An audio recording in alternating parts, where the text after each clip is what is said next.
सभी भक्तजनों को जय श्री कृष्ण। श्री सुखदेव जी कहते हैं, परीक्षित, शिशुपाल, शाल्व और पौंड्रक के मारे जाने पर उनकी मित्रता का ऋण चुकाने के लिए मूर्ख दंतवक्त्र अकेला ही पैदल युद्ध भूमि में आदम का। वह क्रोध के मारे आग बबला हो रहा था। शस्त्र के नाम पर उसके हाथ में एकमात्र गदा थी, परंतु परीक्षित, लोगों ने देखा वह इतना शक्तिशाली है कि उसके पैरों की धमक से पृथ्वी हिल रही है। भगवान श्री कृष्ण ने जब उसे इस प्रकार आते देखा तब झटपट हाथ में गदा लेकर वे रथ से कूद पड़े। फिर जैसे समुद्र के तट की भूमि उसके ज्वार भाटे को आगे बढ़ने से रोक देती है, वैसे ही उन्होंने उसे रोक दिया। घमंड के नशे में चूर करुण नरेश दंतवक्त्र ने गदा तान कर भगवान श्री कृष्ण से कहा, बड़े सौभाग्य और आनंद की बात है कि आज तुम मेरी आंखों के सामने पड़ गए। कृष्ण, तुम मेरे मामा के लड़के हो, इसलिए तुम्हें मारना तो नहीं चाहिए, परंतु एक तो तुमने मेरे मित्रों को मार डाला है और दूसरे मुझे भी मारना चाहते हो, इसलिए मतिमंद, आज मैं तुम्हें अपनी वज्र कर्कश गदा से चूर चूर कर डालूंगा। मूर्ख, वैसे तो तुम मेरे संबंधी हो, फिर भी हो शत्रु ही। जैसे अपने ही शरीर में रहने वाला कोई रोग हो। मैं अपने मित्रों से बड़ा प्रेम करता हूँ, उनका मुझ पर ऋण है। अब तुम्हें मार कर ही मैं उनके ऋण से उद्दृढ़ हो सकता हूँ। जैसे महावत अंकुश से हाथी को घायल करता है, वैसे ही दंतवक्त्र ने अपनी कड़वी बातों से श्री कृष्ण को चोट पहुंचाने की चेष्टा की और फिर वह उनके सिर पर बड़े वेग से गदा मारकर सिंह के समान गरज उठा। रणभूमि में गदा की चोट खाकर भी भगवान श्री कृष्ण टस से मस ना हुए। उन्होंने अपनी बहुत बड़ी कोमोद की गदा संभाल कर उससे दंतवक्त्र के वृषस्थल पर प्रहार किया।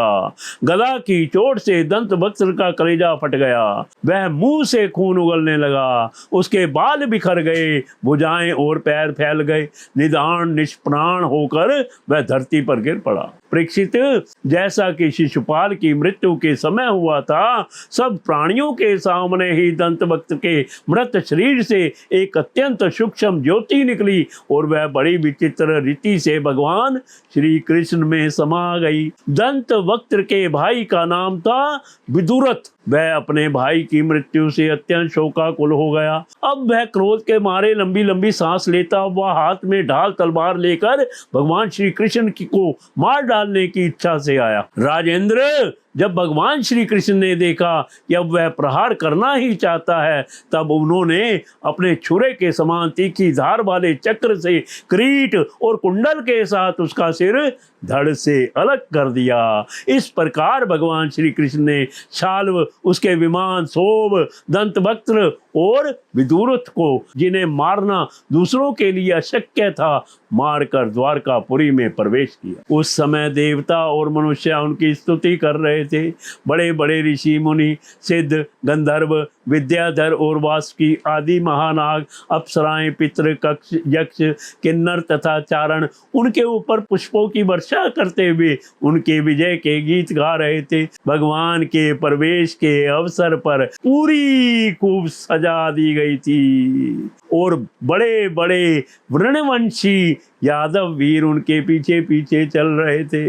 योगेश्वर एवं जगदीश्वर भगवान श्री कृष्ण इसी प्रकार अनेकों खेल खेलते रहते हैं। जो पशुओं के समान अविवेकी हैं, वे उन्हें कभी हारते भी देखते हैं, परंतु वास्तव में तो वे सदा सर्वदा विजयी हैं। एक बार बलराम जी ने सुना कि दुर्योधन आदि कौरव पांडवों के साथ युद्ध करने की तैयारी कर रहे हैं। वे मध्यस्थ थे, उन्हें किसी का पक्ष लेकर लड़ना पसंद नहीं था, इसीलिए वे तीर्थों में स्नान करने के बहाने द्वारका से चले गए। वहां से चलकर उन्होंने प्रभास क्षेत्र में स्नान किया और तर्पण तथा ब्राह्मण भोजन के द्वारा देवता, ऋषि, पितृ और मनुष्यों को तृप्त किया। इसके बाद वे कुछ ब्राह्मणों के साथ जिधर से सरस्वती नदी आ रही थी उधर ही चल पड़े। वे क्रमश पृथदक, बिंदुसर, त्रितकूप, सुदर्शन तीर्थ, विशाल तीर्थ, ब्रह्म तीर्थ, चक्र तीर्थ और पूर्ववाहिनी सरस्वती आदि तीर्थों में गए। परीक्षित, तदंतर यमुना तट और गंगा तट के प्रधान प्रधान तीर्थों में होते हुए वे नैमिषारण्य क्षेत्र में गए। उन दिनों नैमिषारण्य क्षेत्र में बड़े बड़े ऋषि सत्संग रूप महान सत्र कर रहे थे।